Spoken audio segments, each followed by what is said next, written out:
people like me. You need people like me so you can point your f***ing fingers and say, that's the bad guy. That's the bad guy. That's the bad guy. That's the bad guy. That's the bad guy.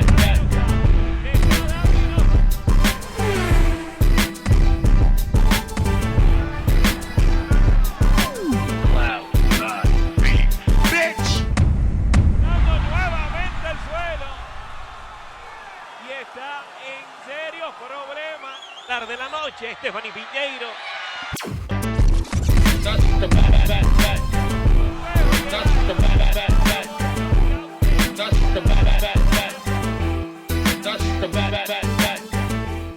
Welcome to the motherfucking relay. We're covering today's top boxing news.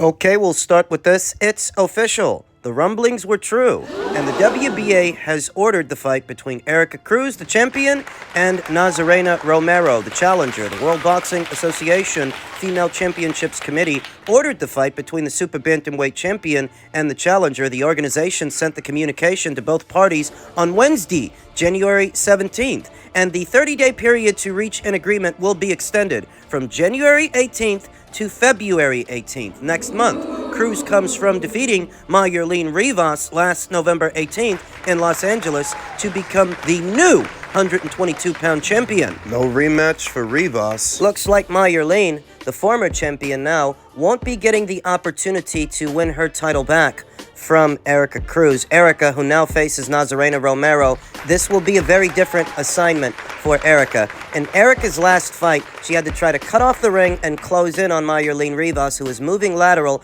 and attempting to stay on the outside, using her height, length, and mobility to limit the exchanges and stay out of the pocket with Erica Cruz. Erica Cruz, the pressure fighter, the volume puncher. Erica had to chase down Malignaggi Rivas, but she won't have to chase down Nazarena Romero because Nazarena, like Erica, she's a pressure fighter. Yes. And a very strong one. It's going to be interesting. Pressure fighter versus pressure fighter. Nazarena Romero, she's an orthodox fighter, whereas Erica, she's a southpaw. Very awkward, unconventional southpaw that throws punches from unconventional angles. Hailing from high-altitude Mexico City, she's got an engine. She can really go. Though in spite of being the champion and the more experienced fighter of the two, I don't think she packs as much single-punching power as Nazarena Romero. That if what Erica wants to do is trade punches on the inside, Nazarena Romero will oblige her. I think that punch for punch, Nazarena Romero is a bigger puncher than Erica Cruz. And I favor Nazarena in the exchange. Thus, it's going to be interesting to see if Erica Cruz decides to stay in character, to stay that aggressive mid-range to inside volume puncher against another aggressive mid-range to inside volume puncher that may be stronger than she is. You know, pressure fighters, they don't often break character. They don't change much between fights. They don't change. All that changes is who they're fighting, but not how they're fighting. Pressure fighters don't often break character. I can count on one hand how many times I've seen that happen in recent memory because it happens so rarely. Count on one hand. Delphine Passoon broke character in a Bomi Ray-Shin fight when faced with a pressure fighter like herself, and Mary Romero broke character with Serene Satine when she was faced with a pressure fighter like herself. In those situations, the older pressure fighter was faced with a younger pressure fighter, thus the older pressure fighter decided to move and punch, move around. They broke character. And that doesn't happen often, mostly because most pressure fighters are no good moving around. They're no good off the back foot. If they're not barreling forward and throwing punches and bunches, they don't know what to do. Most pressure fighters. Those are two situations where you saw a pressure fighter make an adjustment. The relevance of that to this situation is here you have two pressure fighters like in those other situations, and one of them might have to break character because Erica Cruz, she's aggressive. She likes to sit in the pocket. She likes to trade punches on the inside, but she's not as concussive a puncher as Nazarena. So are you sure you want to do that? You sure you want to trade punches with this broad? You want to stay in front of her, stand in front of her, shoulders square, letting punches go. You will notice that Erica Cruz's hooks are wide, sweeping hooks, wider punches than what you see from Nazarena. Nazarena's Nazarena's punches are shorter, tighter, and more devastating. So are you saying Erica's gonna break character? I'm saying she might have to, because it's hard to imagine that she can dominate the pocket. It's hard to imagine that she can overpower Nazarena Romero while staying in line for Nazarena's shots. Erica comes in at a slight crouch, chin tucked, bending at the waist, bending at the knees, leaning off to one side to bring over big hooks from the other. She kinda slaps with her punches. There's just not as much on them as what you see from Nazarena Romero. So as stated, it's hard to imagine that Erica will be able to overpower Nazarena in the pocket. She might have to break character. I don't know that she will. I don't even know that she can, though she might have to, because Nazarena Romero looks to be a lot stronger mid-range to inside, more concussive, more devastating at that proximity than Erica Cruz, in spite of Erica being a lot more seasoned than Nazarena Romero. Tough run of fights for Erica Cruz. I mean, you're talking about the two Marjanovic fights, the Serrano fight, the Melissa Parker fight, the more recent Mayerline Rivas fight. And now this? She's got her work cut out for her. Men's junior welterweight and welterweight news. Danny Garcia on a Crawford versus Teofimo Lopez fight. Danny says you have to favor Crawford, but on paper, it's an even fight. What do I always tell you? There's more to boxing than what you see on paper. Not that on paper it's an even fight. I don't even think on paper it's an even fight. But Danny said, I would love to see that fight at 147. I think that's a great fight. Teo is big and strong for 140. He dominated Josh Taylor. I thought that was going to be a good fight, and he just walked right through him. He was way stronger than him. He was way faster than him. I don't think that's an accurate retelling of that fight. Him being Teofimo Lopez, putting on weight actually helped him. I feel like it probably will help him more at 147. That would be a great fight at 147, the fight between Teofimo and Terrence. Saying that Teofimo walked through Josh Taylor, that's not an accurate retelling of what we saw. What we saw was that Josh Taylor was trying to bring it to Teofimo. It wasn't Teofimo bringing it to him, it was Josh Taylor getting aggressive with Teofimo like he gets aggressive with other fighters, and subsequently paying for it, because Teofimo is a counterpuncher. You can't stand in front of him for too long. That's why Vasyl Lomachenko was so hesitant to let his hands go when he fought Teofimo for, what was it, 4, 5, maybe 6 rounds? He wouldn't let his hands go for fear of the counters, whereas Josh, he was a little bit more daring, and it costed him. I wouldn't say that Teofimo walked through Josh. I would say Teofimo walked Josh into shots, into punches, the way that counter punchers often do. Once he lands the counter, then he follows up. Then he brings other punches over, then he moves in. But it's quite inaccurate to say that he walked through him. Is Crawford somewhat bigger and stronger? Possibly, but is he more likely to win? Garcia wouldn't go that far. Crawford comes from 135 too. Right now he's naturally bigger because he's been at that weight longer, but the both of them are coming from 135. You would have to favor Crawford, but on paper, it's an even fight. And I don't even think on paper it's an even fight, much less under the hot lights, much less in the ring. We know that Teofimo's been running around calling out Terrence Crawford for a fight en route to his upcoming Jermaine Ortiz fight. How do you see that fight going? Terrence and Teo. Well, listen, I understand that Teofimo Lopez has fought one or two fighters that were noticeably taller than he is. Masayoshi Nakatani at 135, Josh Taylor at 140, but these are noticeably more aggressive fighters that step into their shots a bit more than Terrence Crawford. It's not just being taller than Teo. It's the styles. Masayoshi Nakatani likes to put punches together at times to his detriment. Josh Taylor, you know, he's tall and long. He likes to fight in the pocket, spend a lot of time there. He likes to mix it up mid-range to inside, whereas Terrence, he can bang on the inside, but he can also box from the outside, sharpshoot. And I think that would be Teofimo's undoing. The sharpshooting, the punch picking. Terrence ain't just gonna rush in giving up his height and length like Josh Taylor did. He'll pick him off long range from the outside, from either the orthodox or southpaw stances, which give him that many more angles to work with. Not a stationary target. We know that Terrence can be light on his feet when necessary, and he'd move around, forcing Teofimo to have to come to him, where Terrence can walk him into punches, walk him into shots. If he lands one, then he moves in. Teofimo looked fantastic against Josh Taylor. He did. but you have to add context to that performance. Josh Taylor arguably already lost to Jack Catterall, and if nothing else, he didn't look good in that fight. Tack on that he hadn't fought in a year. There's a year in between the Catterall fight and the Lopez fight. I gotta tell you about ring rust. We don't know what the circumstances would be going into a Crawford versus Lopez fight, but what we do know about Terrence is he takes care of himself in between fights. He's a consummate professional that stays in the gym. You're not likely to catch him slipping. The physicality? Teofimo looked plenty fast and plenty strong.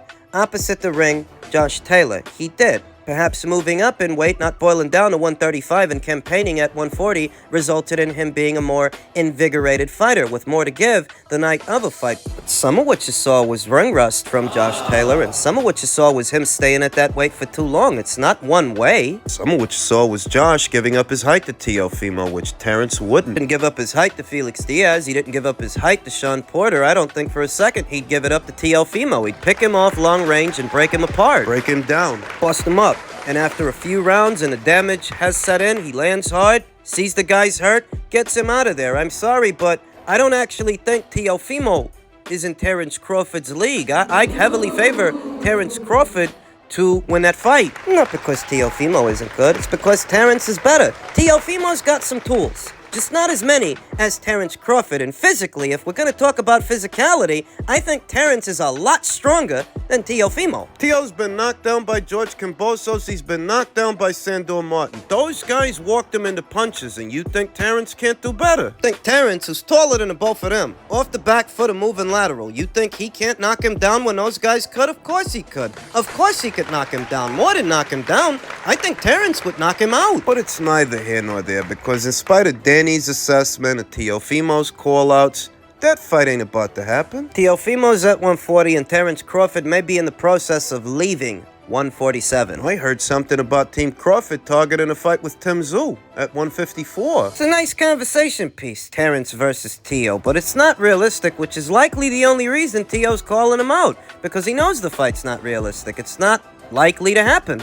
And finally, in men's light heavyweight news, former champion turned analyst Paulie Malignaggi says, if Beterbiev beats Bivol, you gotta start considering him as #1 pound for pound. I don't agree with that. I don't know if you do, but becoming undisputed champion at one weight, just one weight, we've seen a lot of fighters do that. And they weren't up for #1 pound for pound just for doing that, just for doing so. He might be as violent as they come, but Malignaggi isn't quite ready to throw Beterbiev up there with the rest of the current greats. If, however, he takes on fellow light heavyweight champion Dimitri Bivol and aggregates his WBA to the rest of his collection, then a discussion needs to be held regarding whether or not Beterbiev, not Inoue, Crawford, or Usyk is the best fighter in the world. If Beterbiev is able to beat Bivol too, said Malignaggi on Paulie TV, now you've really got to start considering him as the #1 pound for pound. It's recency bias. He was just in there, he just fought, did a demolition job on Callum Smith, like we all expected him to, at least like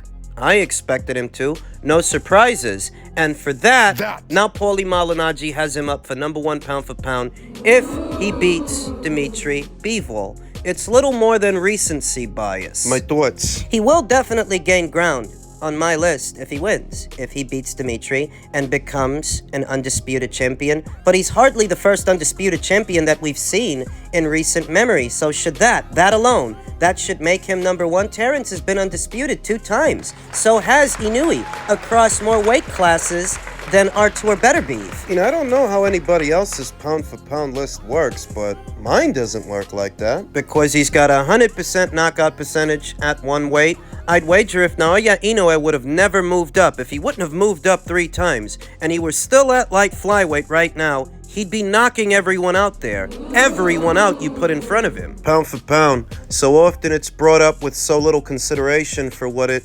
actually means. What it's all about. And it's all about skill. It's all about staying in character via your skills in spite of discrepancies in weight. And one of the best ways for a fighter to prove that they are a pound for pound fighter is to move up in weight. Why? None of this is intended to be a knock on Artur Beterbiev. I like Artur Beterbiev, but when we're talking about pound for pound and what that really means, what it is, you're assessing a fighter's skill level and how those skills transcend weight. It's all in the name. pound for pound. You're giving Artur too much credit. It's too much on the premise that he goes in there and knocks out Dmitry Bivol, becomes undisputed champion. Congratulations, but Terence Crawford did that 2 times. So did Naoya Inoue. But they've been champions at more weights than Artur. Could Artur, like those fighters, could Artur become a champion at 2 weights, 3 weights, 4 like Naoya Inoue? Could he do that? See, with Artur, we don't know. But with those guys, we do. Their skills, their quality is already proven. You think that if Artur beats Dmitry, he should be ahead of Canelo because he beat Dmitry and Canelo didn't. But is he at his 4th weight like Canelo? If he goes in there and fights Dmitry and beats Dmitry, is he at his 4th weight like Canelo was against the naturally bigger fighter? Because that was the situation, and a lot of people like to gloss over that Artur Beterbiev is a career light heavyweight. Canelo clearly wasn't. Canelo, as a fighter, debuted as a professional all the way down there at 140. Moved up to 147, subsequently won titles at 154, 160, 168, and 175. Could Artur do that? Whilst moving up in weight, could Artur be as successful? Because that's what it's all about. You say that, well, that's really not that fair. I mean, there aren't even that many weight classes in between 175 and light heavyweight. Oh, fairness. You're all about fairness. But isn't Artur Beterbiev naturally bigger than these aforementioned fighters? Naturally bigger than Canelo? Naturally bigger than Naoya Inoue, than Terence Crawford? How fair is that? How fair is it that for becoming an undisputed champion at 1 weight, you want to rate him ahead of them, even though they've already done that and then some? Is that fair? No, that doesn't seem fair to me. That he gets to be a career light heavyweight, essentially staying in one division for most of his career, while these guys had to jump up several weight classes to get to where they are now, but you want to rate him ahead of them. No, that doesn't seem fair to me. And you say that, well, Artur's jump, potentially, from light heavy to cruiser, that's a big jump. Well, what do you think moving up from 140 all the way up to 175 is? That's approximately 35 pounds. For Canelo Alvarez it was, who started out at 140 and eventually moved up to 175. Artur, he wouldn't have to put on 35 pounds to go up the cruiser. From 140 up to 175, that's 35 pounds. From light heavy to cruiser, oh, that's only 25. You don't know that Artur Beterbiev would be the same wrecking ball, the same wrecking machine at a 2nd weight. You don't know for sure. You don't have that answer, that he could be who he was at light heavy up there at cruiser. I mean, what if they were to put him in there with Jai Opataya? You know that's what Turki Al-Sheikh wants to do. He wants to put the winner of Beterbiev versus Bivol in the ring with Jai Opataya. I don't know if Artur wins that fight. Hell, I still don't know if he beats Dmitry Bivol because he hasn't done it yet. He hasn't been an undisputed champion like Terence Crawford, like Naoya Inoue, like Canelo Alvarez, several others. But he's up for #1 pound for pound. Curb your enthusiasm.